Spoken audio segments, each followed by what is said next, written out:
नमस्कार दोस्तों, आज हम देखते हैं नया टॉपिक जिसका नाम है सीरीज आरसी सर्किट। इससे प्रीवियस वीडियो में मैंने RL circuit series RL circuit बताया था, तो यहाँ पे आरसी सर्किट सीरीज का मैं बताऊंगा। तो देखिए इसका डायग्राम प्रीवियस वाला ही है, बस यहाँ पे इंडक्टर की जगह कैपेसिटर आ गया है। आपको क्या करना है, सबसे पहले फेजर डायग्राम बनाना है। फेजर डायग्राम कैसे बनेगा, ये आपने लिया करंट रेफरेंस, ये आपका वी आर हो गया। वी आर क्या है, आई आर। ये मैंने आपको पहले बताया भी, वी आर क्यों बना आई की तरफ, क्योंकि रेजिस्टेंस जो होता है वो पावर का कंजप्शन करता है और वोल्टेज किसकी उसमें होती है, करंट की डायरेक्शन में होती है, यानी सेम फेज में होते हैं। वी आर और I R in same phase resistance. अब बताना है कैपेसिटर का केस। तो कैपेसिटर का कैसे बनाएंगे, आप देखिए अगर ये करंट है तो वोल्टेज आपकी लैग कर रही है। देखिए वोल्टेज यहाँ है, वो सॉरी करंट यहाँ है, वोल्टेज क्या कर रही है, पीछे। एंटी क्लॉकवाइज चलेंगे तो पीछे रह गया, तो वोल्टेज लैग कर रही है। तो आपको जरा देखिए, मैं इसे यहाँ ड्रॉ कर रहा हूँ, ये कर दिया मैंने बीसी, वोल्टेज अक्रॉस कैपेसिटर। इसको क्या लिखेंगे, आई एक्स सी। तो ये नीचे क्यों लिखा हुआ है, ये मैं इसलिए बोल रहा हूँ क्योंकि वोल्टेज है कैपेसिटर, करंट देखिए ऊपर है, तो करंट लीड कर रही है वोल्टेज से, यानी वोल्टेज लैग कर रहा है। इसमें देखिए वही बात बोली गई है, वोल्टेज लैग कर रही है और करंट लीड कर रही है। इसमें भी देखिए करंट लीड कर रही है, वोल्टेज लैग कर रही है, तो यही फिगर बनाई हुई है। तो अब मैं इसका रिजल्टेंट बना रहा हूँ,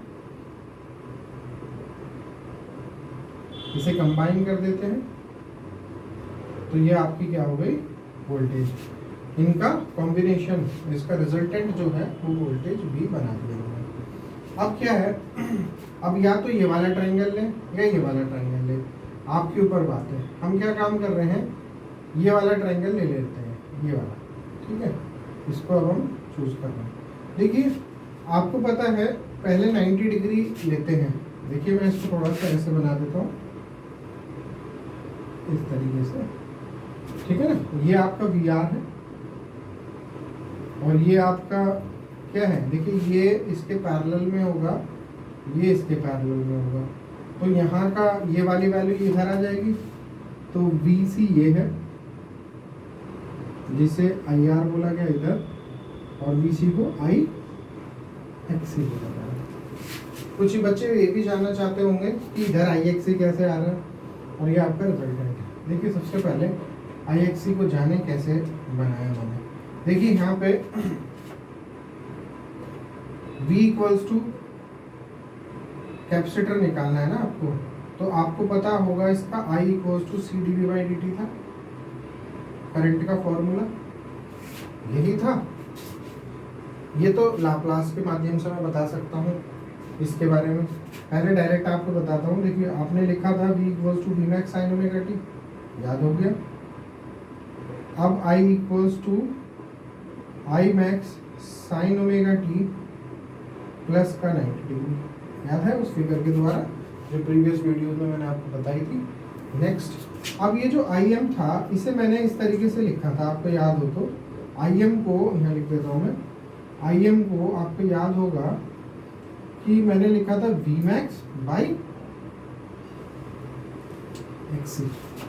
एक्सी को बोला गया था 1 by omega C, X C equals to 1 by omega C बोला गया था, याद आ गया होगा। तो यहीं से ही हमने लिया हुआ है V equals to I X C, तो V equals to I X C यहाँ से आपने ले लिया, तो V C equals to I X C यहाँ से समझ में आ गया होगा।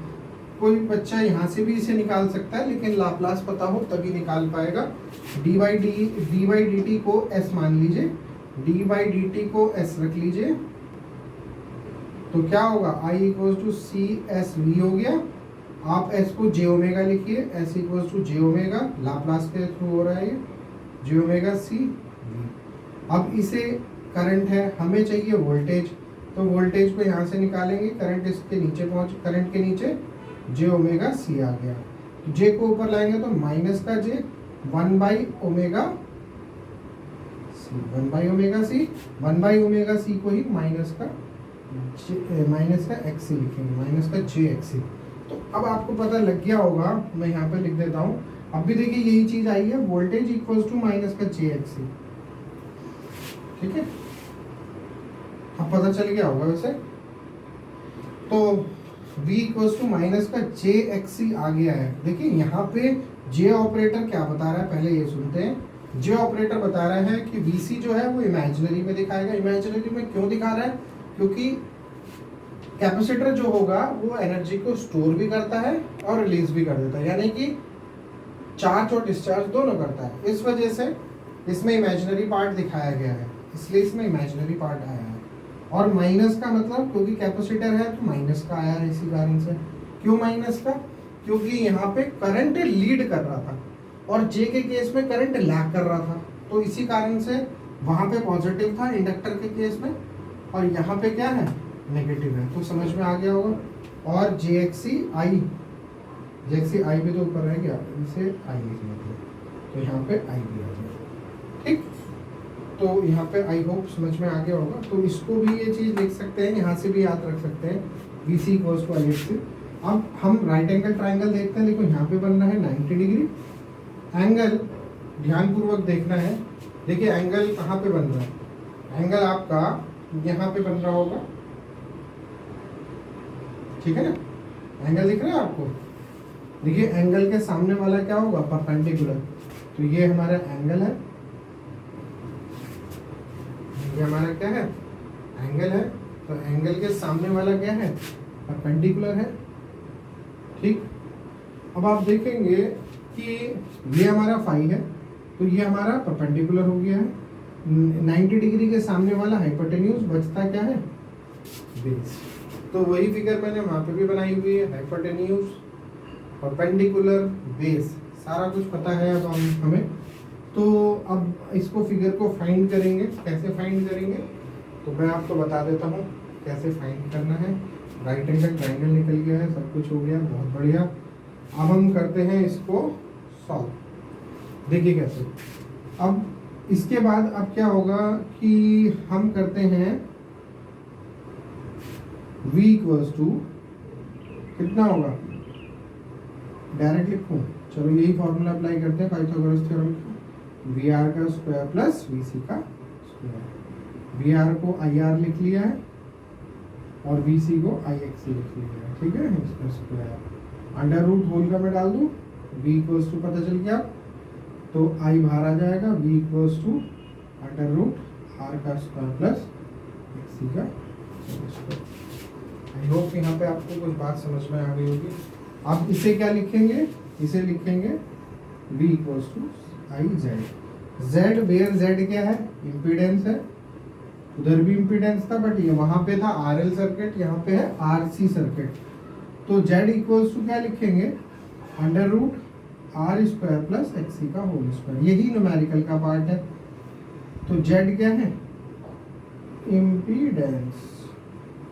अगर आपको एंगल निकालना है, क्या निकालना है, एंगल फाइंड करना है, तो जरा देखिए tan phi P upon B होता है।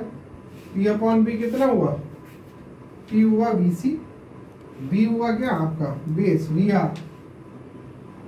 तो जरा देखिए VC क्या होता है, VC आपका देखिए IXC है और VR IR हो गया। तो I से I कट गया, IXC बाई R। लेकिन फाई अगर आपको निकालना, सॉरी थीटा नहीं, फाई, थीटा भी लिख सकते हैं, लेकिन यहाँ पे आप फाई लेके चल रहे हैं शुरू से, तो phi equals to tan inverse कर लेते हैं। चलिए इसको अभी tan फाई ही लिखा रख देते हैं। नेक्स्ट में हम निकालते हैं आपको tan inverse XC by R। तो यहाँ पे थोड़ा मुझे टाइम नहीं लगा क्योंकि प्रीवियस वीडियो में मैं सब कुछ बता चुका हूँ। कोई वो वीडियो देखेगा तो आप समझ में आ ही जाएगा। तो अब आपको समझ में आ गया होगा। अगर एंगल के बारे में बोलेगा तो phi equals to tan inverse XC by R आएगा। ये बात याद रखनी है, बहुत इंपॉर्टेंट है। और इम्पीडेंस के बारे में अगर पूछेगा तो इम्पीडेंस के बारे में भी आप बता सकते हैं। R स्क्वायर प्लस XC का स्क्वायर, R का स्क्वायर प्लस XC का स्क्वायर होल का रूट। तो ये एग्जाम के ही पॉइंट है। इम्पीडेंस यहाँ पे फाइंड हो गया, राइट एंगल ट्राइंगल पर ध्यान देने वाली बात वही है। तो आज सीरीज आरसी सर्किट भी मैंने करा दिया। अब मैं सीरीज आरएलसी सर्किट बताऊंगा। मिलते हैं नेक्स्ट वीडियो में। नमस्कार।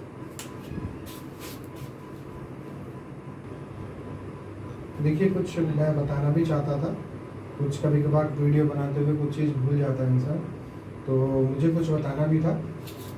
मुझे ये बताना था इस वीडियो में कि कुछ बच्चे डाउट क्रिएट कर रहे होंगे कि ये फाई कहाँ से आया। फाई आप ये भी तो ले सकते थे एंगल, यही क्यों लिया?